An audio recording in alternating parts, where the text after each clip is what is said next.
When is a knot not a knot? Better yet, when is OEM glass not OEM glass? We'll talk about that coming up. By the way, the answer is when it's not.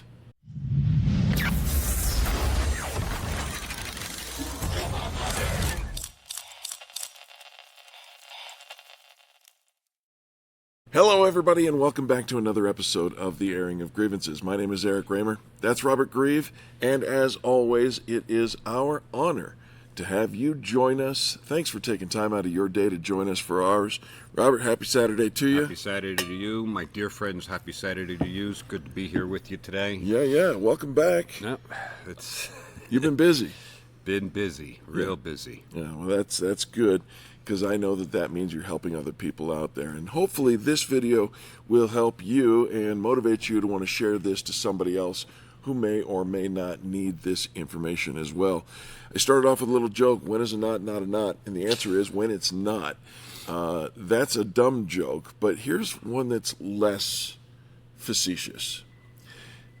When is an OEM windshield, OEM, original equipment manufacturer windshield, not an OEM windshield? I've been involved in more post-repair inspections of late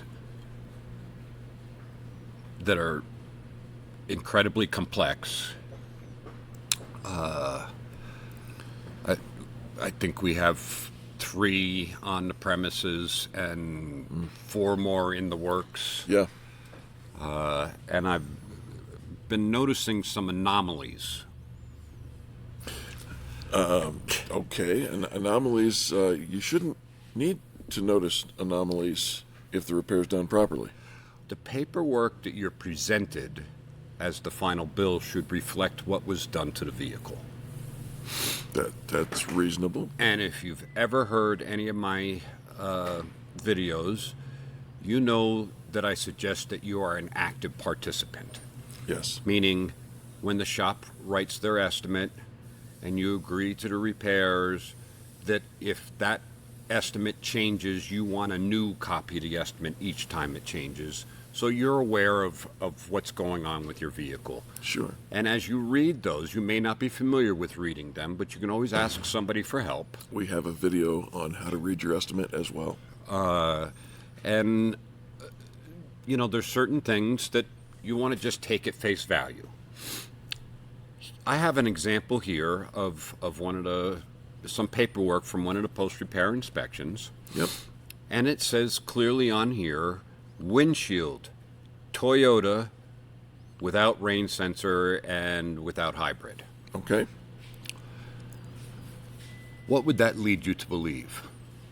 That it's a windshield that's Toyota authorized, and it doesn't have these sensors. It's a Toyota windshield. That's what I would believe. You're the expert. I don't think you need to be an expert. But when I was viewing the car and I looked at the glass, this is what I see.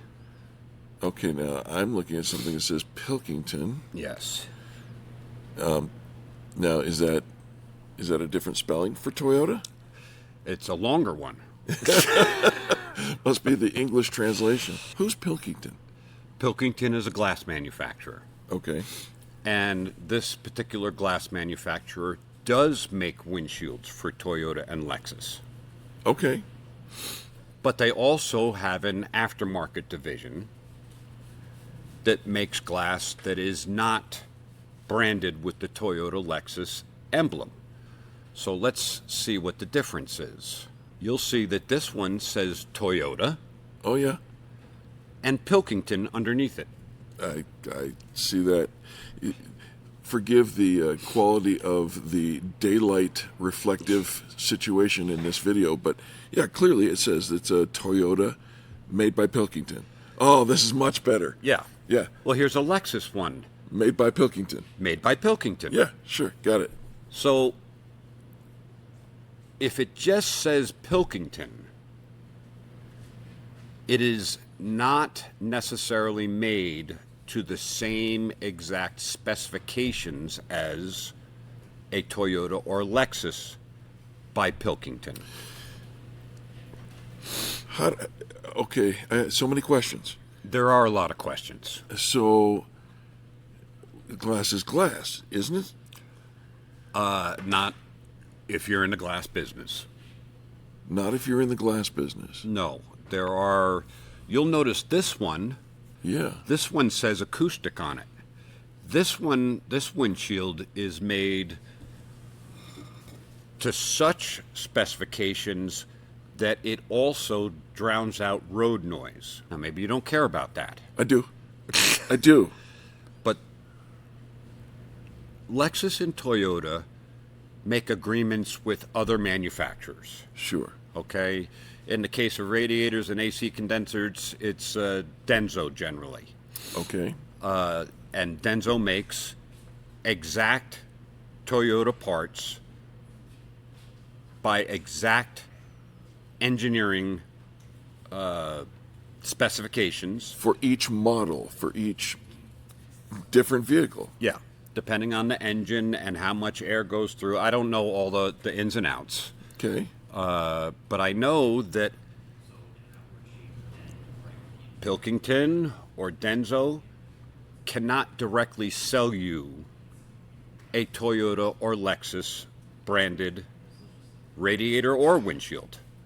Either company can't, they just can't sell that particular thing. They can only sell that to Toyota, Lexus for them to use on their new vehicles and to supply as parts through their dealer network. Because they have gone through the rigor and the specifications and all the research and development and all the things specific to that vehicle. It is absolutely true. Okay, I understand that. And they are licensed.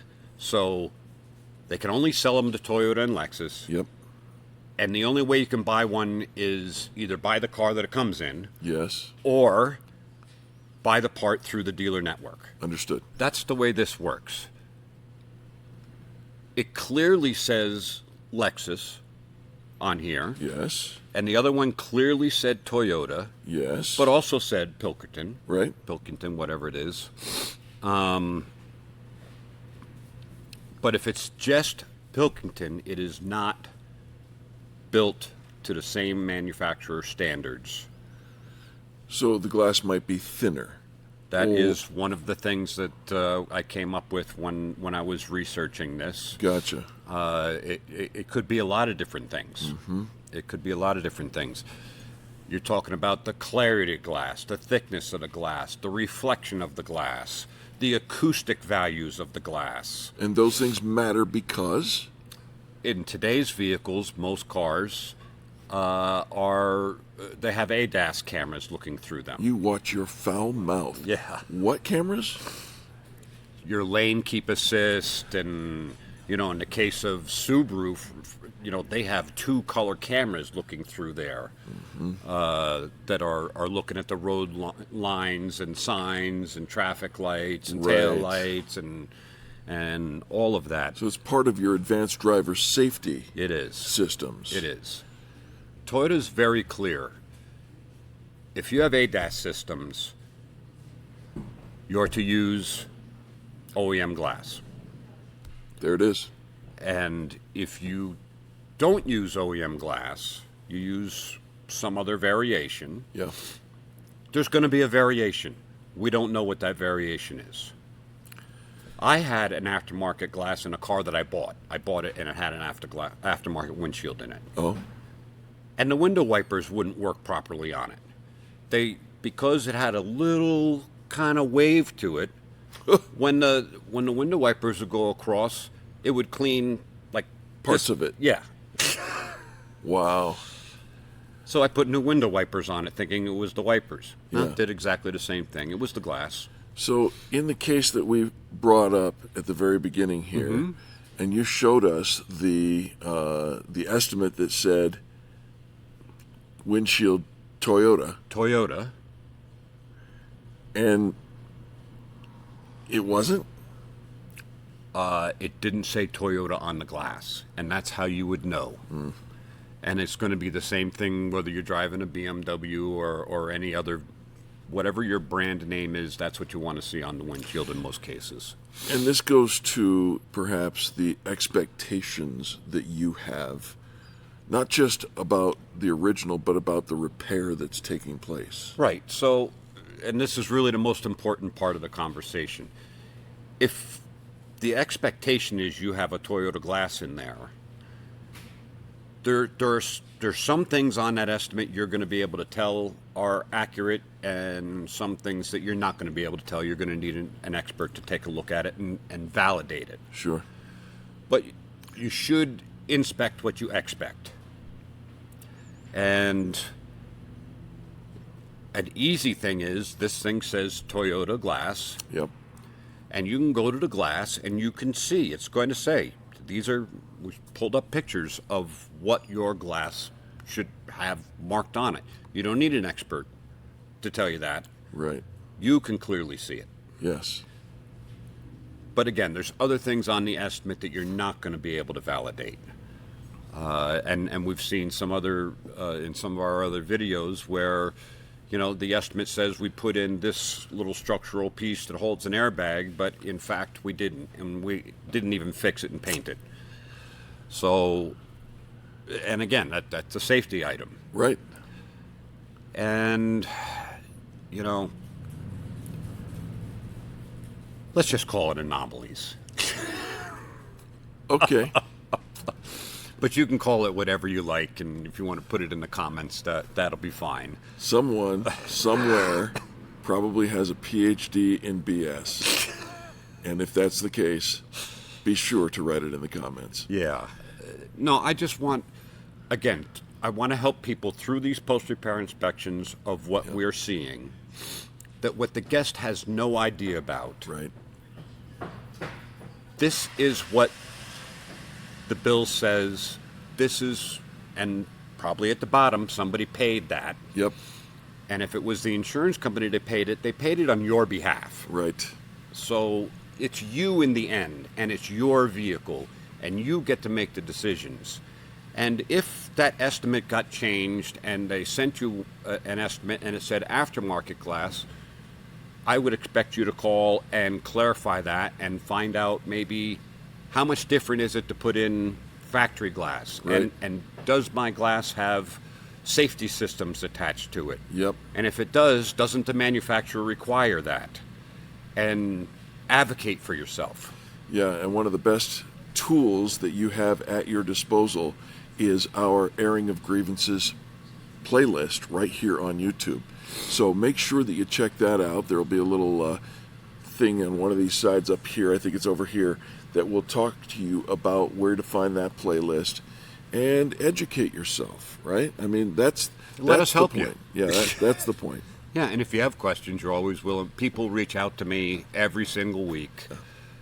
We just had somebody make a comment this morning on one of our YouTube videos of how helpful it was, and they were able to secure a much larger settlement because they went through the steps that we talked about. And you know what? I just told them it warms my heart to hear that we were able to get you going in the right direction to advocate for yourself. So yeah, it's good stuff. this is your vehicle. You spent the money on it. Yep. You need to be in charge of how it's repaired, and we're here to help you do that. There you go. All right, pal. Happy Saturday. Happy Saturday to you. So good to see everybody. Thank you for tuning in. Thanks for being part of it. And leave those comments. We'd love to hear from you. God bless. We'll see you next week.